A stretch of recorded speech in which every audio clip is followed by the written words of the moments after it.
Welcome back. As I mentioned earlier in this program, children are our future. And as they enter their teen years, the road is fraught with obstacles that could lead them down a dangerous path. Well, the employees in our Bureau for Children and Families have been working on a new and innovative federal pilot program to help keep children that are at risk out of institutions and in their home environments through a more holistic approach. It's called Safe at Home West Virginia. And joining me now is Lisa McMullen, Project Director of Safe at Home West Virginia. Lisa, thank you for being here. Thank you for having me. Could you just tell our viewers a little bit about what is the Safe at Home project? Safe at Home is a federal 4E demonstration project, and we hope to test and prove our idea that by doing very thorough assessments of youth and families and their strengths and their needs, that we'll be able to identify the appropriate services that we can wrap around that family within their communities. And by doing that, we can reduce the number of kids that we have that actually have to go into group placements. We can keep more kids within their communities and being served at home.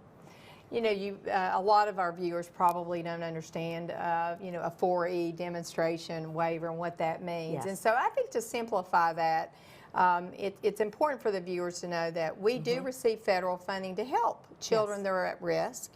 And a demonstration project does allow us to do things differently. And so there was I think a push on the part of the Bureau for Children and Families to see that how can we make a difference in a different way. Can you tell us a little bit about how that Safe at Home really became important and why statistically it became important to the Bureau for Children and Families in the DHHR? You know, we got together and we looked at the possibility of applying for this waiver and being able to use our funding in a creative manner other than just funding foster care placements of children. And sitting in your conference room with a group of people, thinking through what we would do, looking at the statistics in the state and seeing that in 2012, West Virginia had the highest number of children entering care in the nation, and that we were 5th in the nation for kids who are in congregate care. Really took us all aback, I think, for a few moments. And as you really think about those statistics and where we want to make a difference, it was glaring in our face. We need to change something and do something to help to provide the services that are missing in our communities to those families and children to keep them connected to their communities. So our concept was to create a wraparound model that would do that. And I think it's exciting. I know that there's a lot of enthusiasm in the Bureau of Children and Families. We have a lot of discussion. We've cooperated with many different agencies to get this project in place. Let's talk about the populations that will be served. Maybe we could show our viewers a map of those counties. Could you list those for us? When we begin with our demonstration project, our first phase will be the 12 through 17-year-olds that are in Mason, Putnam, Kanawha, Cabell, Lincoln, Boone, Wayne, Logan, Berkeley, Jefferson, and Morgan counties. We chose those areas because of their readiness to participate with partnerships in the communities and the need that we have in those areas because of their placement rates of kids. Can I go back a moment? Oh, absolutely. Please do. When we're talking about wraparound in our communities and looking at the readiness and the where to begin implementation, when you think about what we do with wraparound, we really are focusing those assessments on identifying the needs and strengths within those families and those youth. And as a community coming around a family and wrapping the necessary services around them to help them be successful. So identifying the right places to begin was very important. Now our goal is eventually that by the end of this demonstration project, which is September 30th, 2019, that we will serve all of our 12 through 17-year-olds statewide, and it will go across the entire state. That's definitely exciting. Now, the wraparound services, there's probably going to be questions from our viewers about that. And if you just take a look at the national initiative, it really is something that many states are focusing on. Can you tell us a little bit more about what does wraparound entail? What types of services would we be doing in the home, in our communities to help this at-risk youth?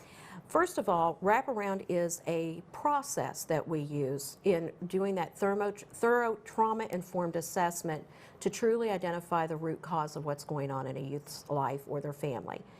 and identifying the right services to attach to them. There is always one point, a care coordinator, that would be a partner with us, that would be a licensed behavioral health provider and a local coordinating agency. And that point contact, that care coordinator, pulls together the team that determines the services and wraps around that family.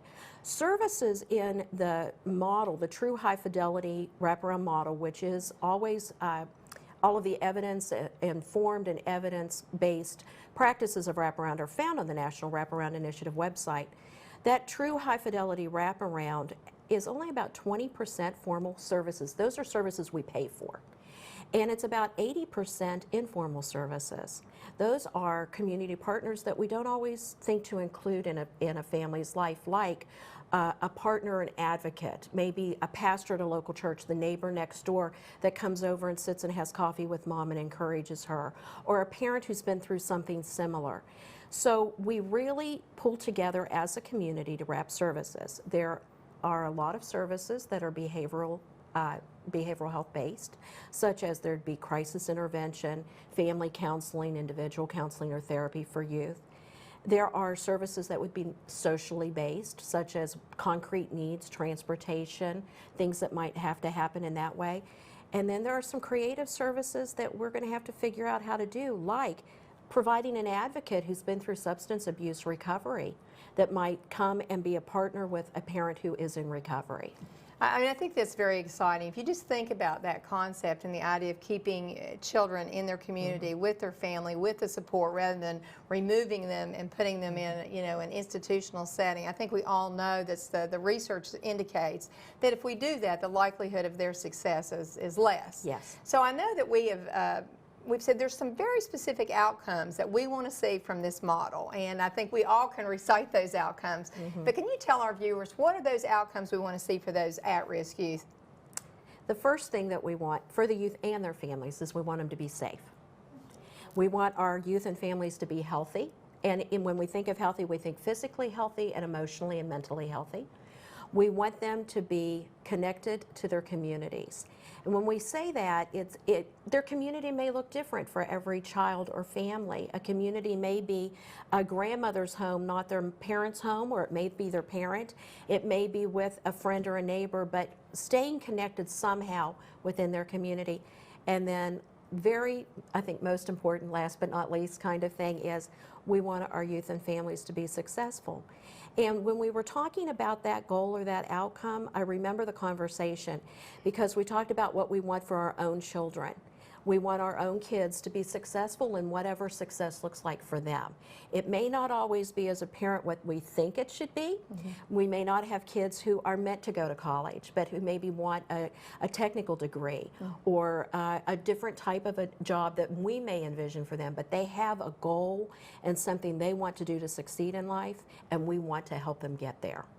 And our job really at the Bureau of Children, Families and DHHR is to have that vision. That vision of how we can provide the support that's needed to stabilize families. Earlier in the show I said children are our future, and the reality is this, I think, tells us that we're now doing something to help stabilize families and stabilize children so that the workforce of the future is out there in West Virginia, and they can be successful. And I love that concept, and I thank you for sharing that particular part of it. If someone was interested in this, I know there's a lot of partners, a lot of people very interested in this program, a lot of interest from a variety of different people. How can people access more information about our Safe at Home project? Well, first let me tell you, we do have a lot of partners we've been working with, we are working with, and will continue to work with. So we need everybody's partnership and commitment in this. We have been working with people in education, in juvenile services, in our behavioral health partners. We have parent representatives. We have great community partnerships that are already involved. But if anybody wants information, they can go to our website. We have one, wvdhhr.org, /BCF/SAF /. And on that, they can get the most up-to-date information. I probably really messed that website up. Thank goodness it's going up, I think. We'll put it on. Absolutely. Thank you. And we also have the National Wraparound Initiative website we'd like to recommend that if anybody wants to see. Thank you, Lisa. That's all the time we have for today's show. Remember, you can always follow us on Facebook, Twitter, and our website. We will have all of the details that you need on our website, so please feel free to jump in there and take a look at what we're doing at DHHR. I'm Karen Bolin, Cabinet Secretary for the Department of Health and Human Resources.